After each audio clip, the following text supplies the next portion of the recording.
Mga kababayan, magandang araw, magandang hapon po sa inyong lahat. Isang napakainit na blind item muna tayo para sa mga mahilig gumawa ng kwento sa Senado.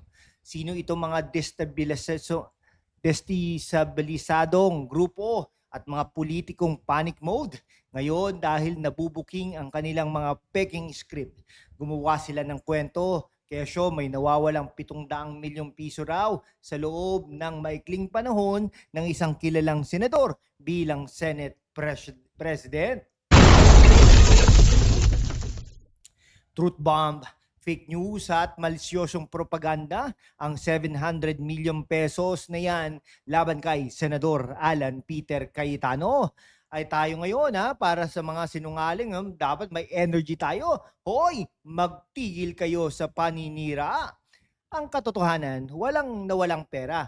Ang 28 days na pamumuno ni dating Senate President Alan Peter Cayetano ay hindi kaguluhan, kundi isang matapang na hakbang parang i-audit at linisin ang mga questionableng kontrata na iniwan ng mga nakaraang administrasyon sa Senado.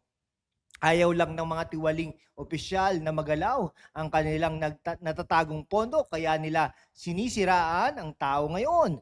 Mag-comment down below kayo sa ibaba kung naniniwala kayong resibo at katotohanan ang dapat mangingibabaw. Hindi ang black propaganda. Dito lang yan sa #WalkWithLang. Bakit kailangang intindihin ito ng ordinaryong Pilipino at ng mga OFWs? Dahil kapag may isang pinuno na gustong mag-audit at magigpit sa pondo para matiyak na bawat piso ay napupunta sa classroom, sa ospital at sa serbisyo, ang mga trapo na nasasagasaan, gagawa ng ingay para magmukhang magulo ang Senado. Frame natin ito ng tama Si Cayetano, mga kaibigan, ang kilalang humaharang sa mga overpriced na proyekto sa gobyerno. Kaya nung umupo siya bilang Senate President, ang unang utos niya ay reassessment ng mga budget. Ang mga bilyong-bilyong sinasabi nilang pinsala, sa katunayan ay mga pondong naligtas mula sa mga anomalya dahil hindi niya pinayagang magpatuloy ang mga nakaugaliang kalakaran ng korupsyon. Okay, pumasok na tayo sa karne ng usapin gamit ang ating legal genius lens. Paano natin mapapatunayan na walang basihan ang mga akusasyon? Tignan natin ang sistema sa ilalim ng Commission on Audit, COA. Walang kahit isang audit, observation, memorandum o notice of disallowance na nagpapatunay na may nawalang 700 million pesos sa ilalim ng kanyang maikling panunungkulan. Narito ang totoong strategy na ginawa. 700 million pesos freeze order. Hindi nawala yan. Ang katotohanan, pinahinto at pinasuri ni Cayetano ang ilang mga kaduda-dudang disbursement na hindi dumaan sa tamang bidding. Hindi ito nawala. Pilit itong binabawi ng mga interesadong grupo. Alam nyo, 700 million pesos daw kasi, parang sabi ni Gatchalian, is 25 million pesos per day. Ang budget po ng Senado. Sweldo, ng mga kawani, kahit namang hindi kayo magtrabaho, susweldo pa rin yung mga nakuha nyo. Versus dun sa mga ginawa. Kaya lang, kasalanan ba ni Cayetano, nagkagulo, ginulo ng mga inayupak na senador na ito, no? 28 days efficiency sa loob ng maikling panahon, naglatag siya ng mga reforma para sa mas mabilis na pagpasa ng mga priority bills ng administrasyon, taliwas sa sinasabing paralysis ng lehislatura. Nako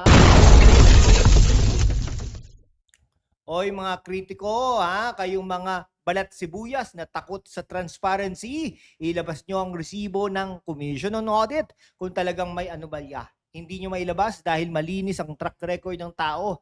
Ang ginawa ni Senator Alan Peter Cayetano ay protektahan ang kaban ng bayan laban sa mga buwaya sa Senado. Gusto kong marinig ang opinion nyo ng mga professionals at taxpayers nating viewers. Itype ang inyong reaksyon sa comment section, mga kaibigan.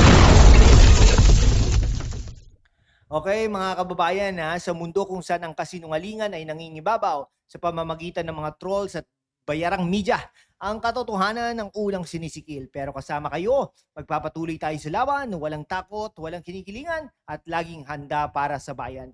Sumali na sa aking YouTube channel membership sa #WalkWithLan at tulungan natin ang channel na maabot ang 100,000 subscribers. We are on the road to 100,000 subscribers. To show the strength of our community, join us.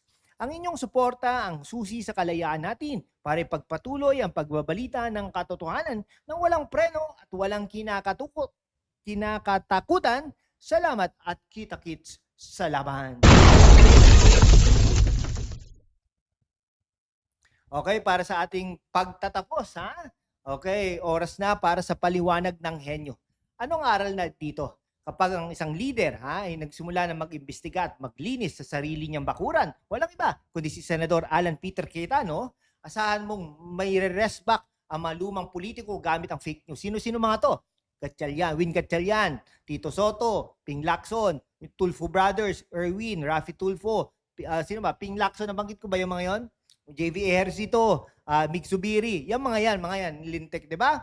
Nakuha nyo? O fake news po, no? Talagang asahan mong re-rest back ito mga to, no? Huwag tayong papayag na maging tuta ng maling propaganda.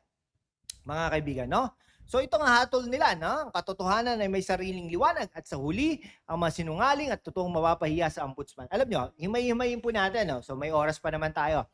Okay? Si Senator Alan Peter Cayetano ay naging Senate President po yan. Legit, no? 13. Dumating po si Bato de la Rosa, no? Ngayon, nandun po si Joel Villanueva, Chis Escudero, tsaka the usual minority senators. Loren Legarda, Pia Cayetano, yung dalawang Villar. Madami din pala na nasungkit. Yung dalawang Villar. Naging po sila, majority senators. Nang sandali lang. Ilang araw lang yan, no? So, parang 28 days. Yung may nagsasabi, 24 days 28 days. Nakita po natin ang agresibong gustong mag-imbestiga si Senator Alan Peter Cayetano diyan sa Blue Ribbon Committee. Di po ba, yun po ay utang natin sa kanya. Talagang ito mga, kaya lang, nagipit po siya, ginigipit po siya.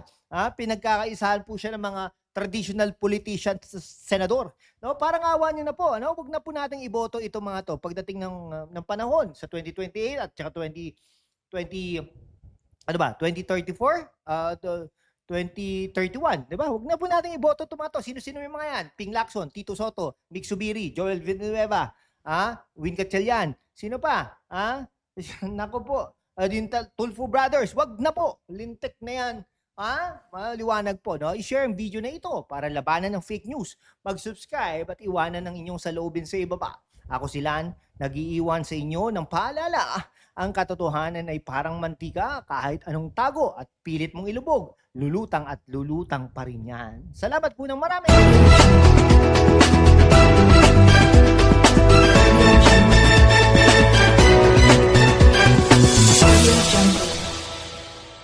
Thank you so much. Mahal ko po kayo.